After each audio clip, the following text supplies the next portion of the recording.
Ang susunod na programa ay rated PG. Patnubay at gabay ng magulang ay kailangan sa mga batang manonood.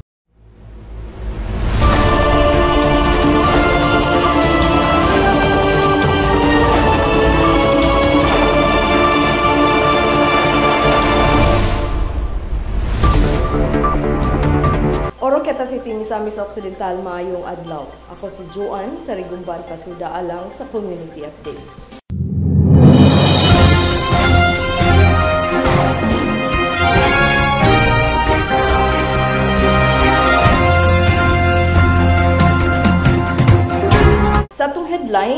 Sa atong headlines. Mayor Acosta nagpahigayon og hiniusang oath-taking sa tanang midaog sa barangay ug sangguniang kabataan election 2023. 20 kaparisan nga taga Oroqueta City ang nabugko sa natad sa kaminyon sa kasalan sa Kapitulyo 2023. SOCD padayon ang ilang pagmonitor libot sa barangay para sa pag-implementar sa mga ordinansa. Balita gikan sa probinsya, nagtanyag og dakong kantidad ang probinsya sa Misamis Occidental niadtong makahatag og impormasyon nga individual ug makadakop nga law enforcer sa gunman sa pagpusil patay ni Johnny Walker ug sa nagbuhat sa pag-ambush ni Governor Henry Waminal. Kasalan sa Kapitulyo 2023 sa Misamis Occidental, nagmalampuson Senator Francis Tolentino, imbitado sa maong okasyon. Vismen top chess player modula sa first ever Governor Henry Waminal 8-in-1 Chess Festival sa Misamis Occidental. Ug karon sa itong mga detalye, Mayor Acosta nagpahigayon og hiniusang oath-taking sa tanang midaog sa barangay ug sangguniang kabataan election 2023.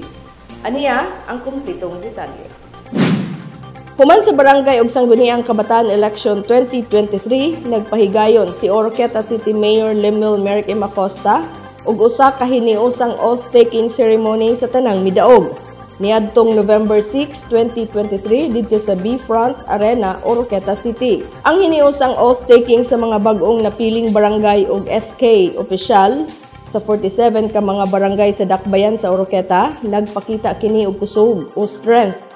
Nagpasabot sa pagpabiling nahiusa, luyo sa tanang sitwasyon. Mao kini ang gihatagan og dakong bili nga gilantaw sa tanang hutong sa kinabuhi. Kay kun anaa ang kahiusahan, mabuntog ang bisan unsang hagit ug matuman ang bisan unsang tumo. Tungod kay ang kalambuan o katumanan sa mga pangandoy sa katilingban, syudad, lakip na ang probinsya, nagdepende niini nga espiritu.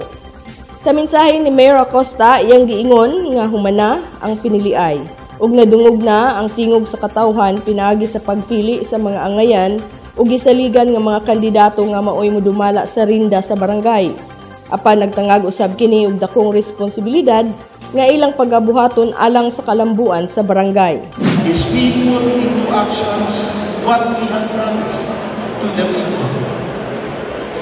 Kay that will be our living legacy to the people who trusted us with their votes. Isip gipiling leader sa barangay, hiusahon pagbalik ang katawhan luyo sa mga nahitabo panahon sa piniliay.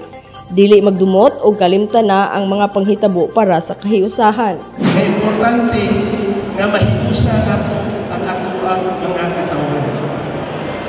Kay kung dili ta or wala nato nahiusa, lisod kayo nato magadumalaon ang ato ang gobyerno na estiman o sa mga barangay. Kita na may daog, it is our responsibility to reach out to those who were not able to make it and for them to help us in governing our respective communities in the capital. Pahinumdum ni Mayor Acosta sa mga bagong napiling leaders nga dili usikan ang kahigayunan nga gihatag kanila ug himuon ang tanan para sa dungan nga paglambo sa katawhan. Alayon sa tumong ni Governor Henry Waminal nga mao ang 5 M's misamisnon magpuyong malinawon, malambuon ug malipayon. Gikan nako sa ako ang pamilya sa asawa nga si Janet, ang akong mga kauban sa pagdumala sa gobyerno, sa Vice Gigi, mga konsihales, Governor Henry, Vice Governor Weng, mga board members, ako ang mga kongresista sa Distrito 1 sa Distrito 2. Among pagkabalikon, among itunol ang ang mahiligong pagpating ninyo. And congratulations, and we wish you all the best in the coming days in your administration as barangay officials in your respective communities. And we look forward in working with you sa tanan ng mga buluhaton para mulambong ang ating pinagkasunan. Sa susamang higayon, may padangat usab sa pagtimbaya si Vice Mayor Aurora Virginia Almonte ngadto sa mga bag-ong napiling barangay ug SK officials. Gidayeg ni Vice Mayor Almonte nga ang mga bag-ong napiling leaders tungod kay dili sayon ang pagpanerbisyo. Apan nakita niya ang excitement sa matag usa nga motrabaho sa gihatag nga tahas kanila. Susama usab kang Mayor Acosta, gihatagan o gibugaton ni Vice Almonte ang kamahinungdanon sa kahiusahan. Ang gihatag kaninyo, bisan tuod na nagklase-klase ta karon nga asa tagikan kay ako magipangutana kada lamanon nako, muhangyo jud ko akong wish nga unta atong panaghiusa, no? Makapot nato sa tutag sa tagsa ka barangay. Kay kita ang gipili sa katawhan sa atong constituents. Kita ang nagdala sa maayong mga buluhaton o pagpanerbisyo sa atong kabarangayan. Mona, puna, opisyal na gid mo nga magpakasal sa inyong bagong katungdanan. Kaya ninyo na ayaw mo kahadlok. So, ang importante, ang panaghiusa, ang tinabangay sa atong tagsa-tagsa kabarangay. Kay harong makapot na to ang dugang kalambuan. Kaya kalambuan sa atong barangay, kalambuan mo sa atong syudad. Kaya kalambuan sa atong syudad, kalambuan mo sa Misamis Occidental. Samtang ipaabot ni City Local Government Operations Officer nga si Jenny Villa Gonzalo ang mga rules and regulations sa Department of Interior and Local Government, isip giya sa pagdumala sa rinda sa barangay ug sa SK para sa mga bag-ong napiling barangay ug SK officials. Ang DILG ang inyong kaagapay sa tanan inyong mga problema. Mao na maginairo sa DILG no, sa tanang mga pangutana, kaligo pagduha-duha sa inyong unyang paglakbay sa inyong panggobyerno sa barangay. So DILG gud mo padulong. Base sa resulta, nakita ni Villa Gonzalo nga daghan ang mga bag-ong barangay officials. Din adunay 32 sa 47 ka barangay nga adunay bag-ong napiling leader. Mao nga importante kaayo nga iyang mapaabot ang mga patakaran ug sumbanan nga gilatid sa DILG para mahimong giya sa maayog epektibong leader. Gidumala ni Oroqueta City Mayor Lemil M. Acosta ang oath-taking ceremony, din gitambungan kini sa mga city councilors nga sila Honorable Vincent Quintero, Honorable Joel Aclao, Honorable Suljud Gamalinda, Honorable Isaias June Claros Jr., Honorable Joel Fernandez, Honorable Jesse Ambuang, Honorable Henrich Von Gonzaga, ang Sangguniang Kabataan Federated President, Honorable Eileen Taladwa, Honorable Arthur Inanoria, Honorable Noel Undag Sr., Honorable Josebel Maghinay, Honorable Alfredo Bulieno Jr., ang ABC President, o ni Gocom Julie Gumulon, ang IPMR. 20 kaparisan nga taga Oroqueta City ang nabugkos sa natad sa kaminyon sa kasalan sa Kapitolyo 2023. Aniya ang kumpletong detalye. Isip tipik sa nakahanay nga mga kalihukan para sa kasaulugan sa ika-94th founding anniversary sa Misamis Occidental, usa ang kasalan sa Kapitolyo ang gi-highlight para sa paghatag og kasayon sa mga nag-ipon-ipon nga misamisnon nga mahimong legal ang ilang pagpuyo ug mahimong lehitimo ang ilang mga anak sa papel. Adunay 201 ka mga couple sa tibok Misamis Occidental samtang 20 ka parisan ang gikan sa Oroqueta City ang nabugko sa natad sa kaminyoon pinaagi sa kasalan sa Kapitolyo 2023 nga gidumala ni Archbishop Martin Humuad ug didto gipahigayon sa B-Front Arena ning Dakbayan sa Oroqueta niadtong November 8, 2023 uban sa presensya ni Senator Francis N. Tolentino isip pinasidunggang bisita. Si Oroqueta City Mayor Lemil Merck M. Acosta mao'y gitahasan sa pag-abi-abi sa tanan, ilabi na sa pinasidunggang bisita nga si Senator Tolentino isip host city. Sa mensahe ni Mayor Acosta, iyang gipaabot ni Senator Tolentino ang tumong ni Governor Henry Waminal ngano namugna ang kasalan sa Kapitulyo nga kanhing gitawag kining kasalan ng bayan sa panahon anaa pa si Governor Waminal sa Kongreso. Gipakita sa mayor ang milestone sa nasoyng programa. Sabi ng governor namin, Mr. Senator, kailangan ang mga couples ng Misamis Occidental in order to be productive and responsible citizens of this province and of this country, kailangan may blessing sila. They've got to be blessed through marriage. So, ginawa ito ni Governor kasi yung vision ni Governor for the province, Mr. Senator, is very simple lang.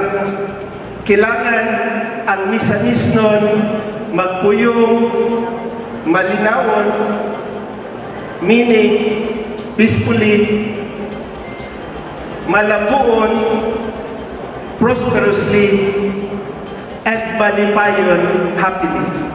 So, with this program, Mr. Senator, our good governor hopes that all Misamis nun will be able to achieve that vision in this very simple ceremony. Ang kasalan sa Kapitolyo nagsilbi kini nga usa sa mga ligasiya nga programa ni Governor Henry Waminal para sa mga Misamis nun sukad siya nagsugod sa iyang administrasyon.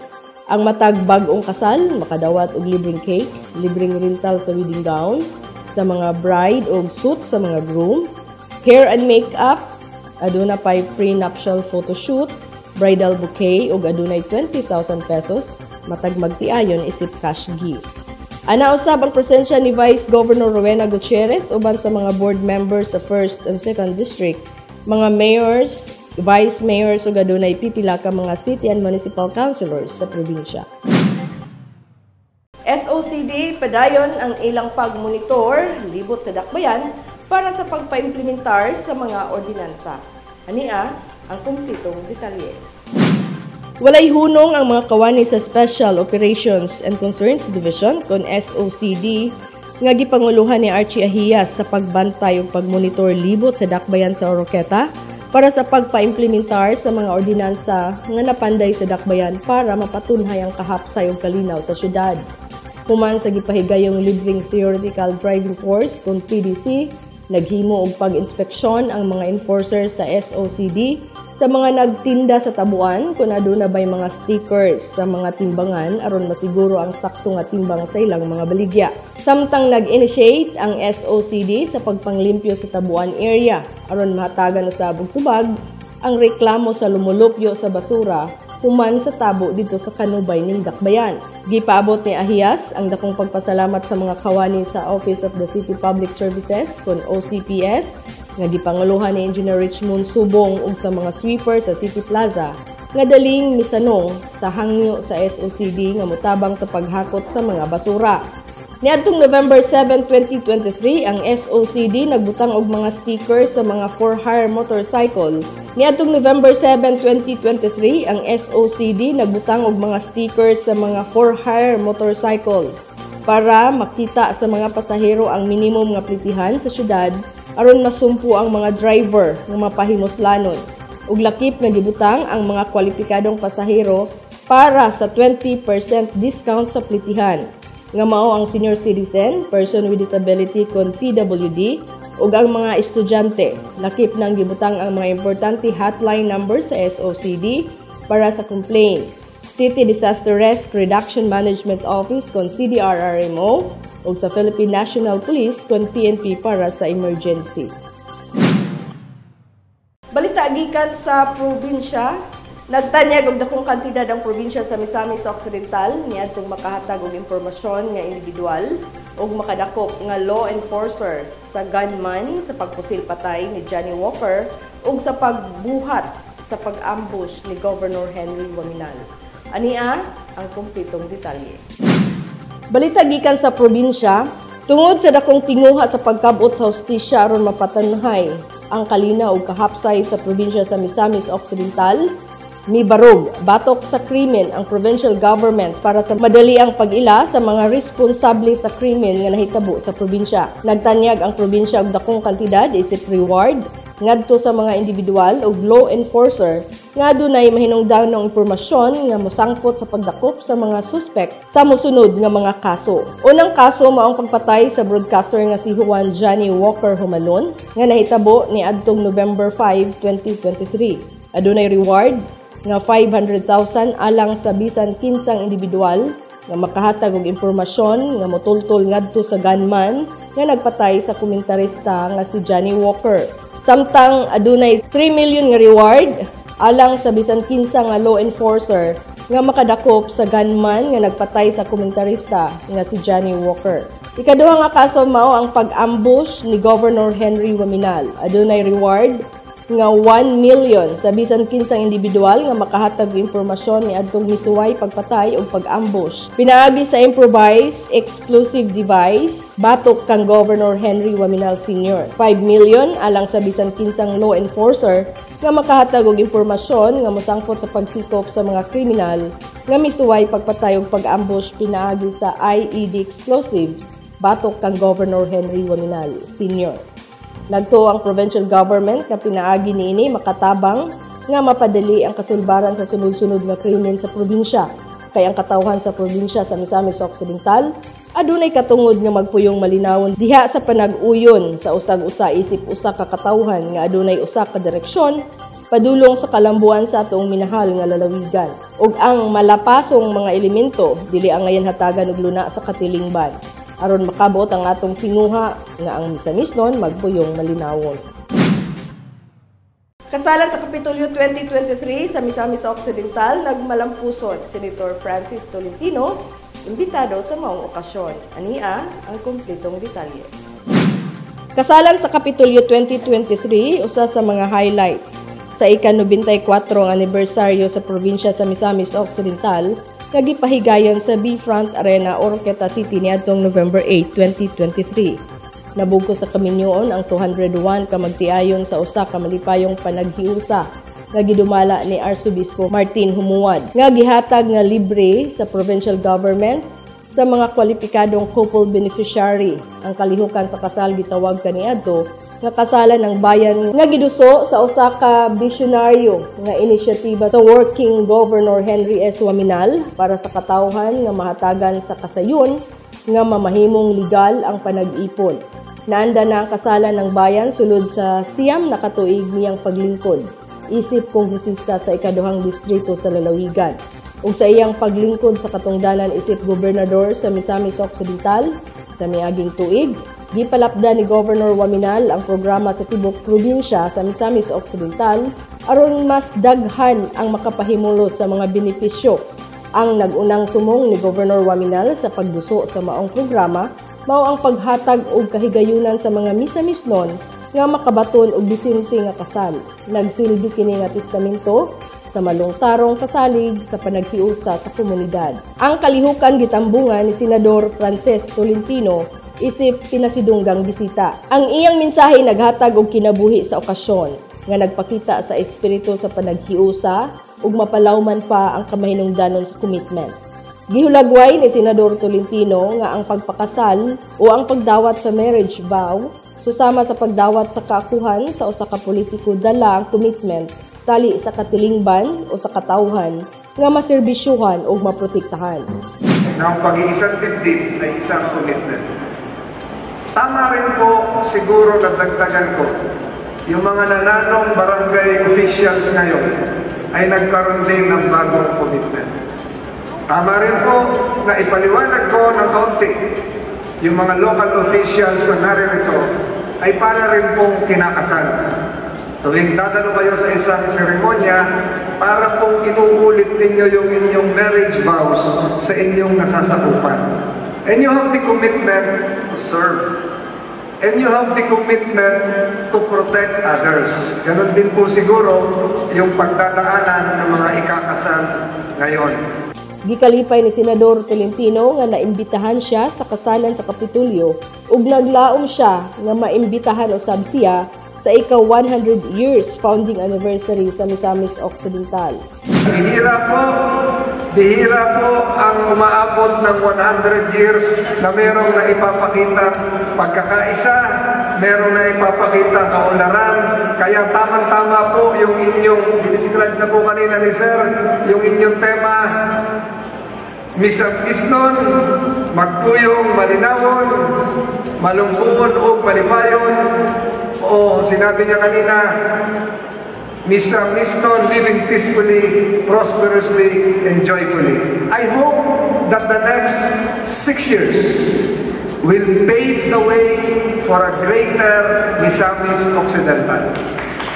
I hope the next 6 years will usher in new highlights of your progress and development. Hagit ni Senador Tolentino sa tanang local officials nga sa pag-abot sa ika-100 years sa probinsya, sulod sa unong katuig pa, mapadayon ang kalambuan og magpabiling magkahiusa hangtod sa pag-abot sa naasong anibersaryo. Ang hamon po ngayon sa mga nanunungkulan, ang hamon po ngayon sa mga naglilingkod sa bayan, ay ipakita po natin na ang ating ginagawa ay hindi para sa 2023, hindi para sa 2024, hindi para sa 2025 o 2026, kung hindi makatapos pa ng 2029 kung saan magwa 100 years old na ang inyong minamahal na lalawigan. Gitambungan kini sa mga higala, pamilya sa mga kinasal, ug lain-laing mga leader sa tibok probinsya. Kini nga mga individual nakasaksi samtang ang mga magtiayon nagbayloay sa ilang mga panaad. Vismen top chess player mudula sa first ever Governor Henry Waminal 8-in-1 Chess Festival sa Misamis Occidental. Ania ang kumpletong detalye. Giwelcome sa probinsya sa Misamis Occidental ang grupo sa mga maayong chess player nga gikan sa Visayas ug Mindanao nga moabot para muduwa sa 11 Governor Henry Waminal 8-in-1 Chess Festival nga sugdan karong Nobyembre 10 hangtod Nobyembre 12 sa Usami City Gymnasium dinhi sa probinsya. Si Ray Chris Orbis Tondo, Director sa National Chess Federation of the Philippines kon NCFP o presidente sa Asenso Misamis Occidental Chess Association, nagkanayon nga ang probinsya mo-host sa simultaneous exhibition match uban sa pinakaunang chess grandmaster sa Asia nga si Eugene Torre. Samtang si International Master Roderick Nava maoy mopahigayon sa sunod-sunod nga chess training sessions ug lectures alang sa Osamis youth groups. Matud pa ni Orbis Tondo, mao kini ang unang higayon nga ang pinakamaayong player nga gikan sa Visayas makigsangka batok sa pinakamaayo usab nga player nga gikan sa Mindanao. Ang probinsya maoy mo-host sa chess rapid ug blitz matches sa upat kalain-laing mga kategorya nga adunay gipasalig sa kinatibuk ang ganting sa lapi nga 500,000. Dugang pa, nag-organisar usab ang probinsya ug sa pagpakig-alayon sa Professional Chess Association of the Philippines kon PCAP ug ang Rapid Chess Champions League sa Games and Amusement Board ug usa ka torneo. Si Governor Henry Waminal miingon nga ang chess events makatabang sa pagpaligon sa sports development program sa probinsya. Isip suporta sa mga aspiring Filipino athletes. Ilabi na sa mga misamisnon. Si Governor Waminal mipasalig sa pagpadayon sa mga programa alang sa probinsya nga makapahimo sa mga kabatan-unan nga busy og malikay batok sa mga kalihukan sa illegal nga druga ug kriminalidad. Dugang pa sa gobernador nga ang maong mga inisyatiba nagdususab sa mga batan-ong misamisnon nga mahimong productive citizens. Ang chess festival gipasiugdahan ni Waminal samtang ang mga torneo gipasiugdahan ni Orbis Tondo. Isip kabahin sa ika-94 nga anibersaryo sa probinsya sa Misamis Occidental. Dugang pa gipasalamatan ni Governor Waminal ang mga bisita nga wala nagpanuko sa pag-anhi sa probinsya sa Misamis Occidental aron mapadayon ang festival luyo sa sunod-sunod nga mga dili maayong insidente nga bag-o lang natala dinhi sa atong probinsya. Mao kadto ang naglangkob sa community update. Sa ngalan sa kinatibuk ang puwersa sa Oroqueta Community Channel. Ako si Joanne sa Rigumban Tasuda. Lingon kaninyo, put God first in everything you do. God bless Oroqueta. God bless Misamis Occidental.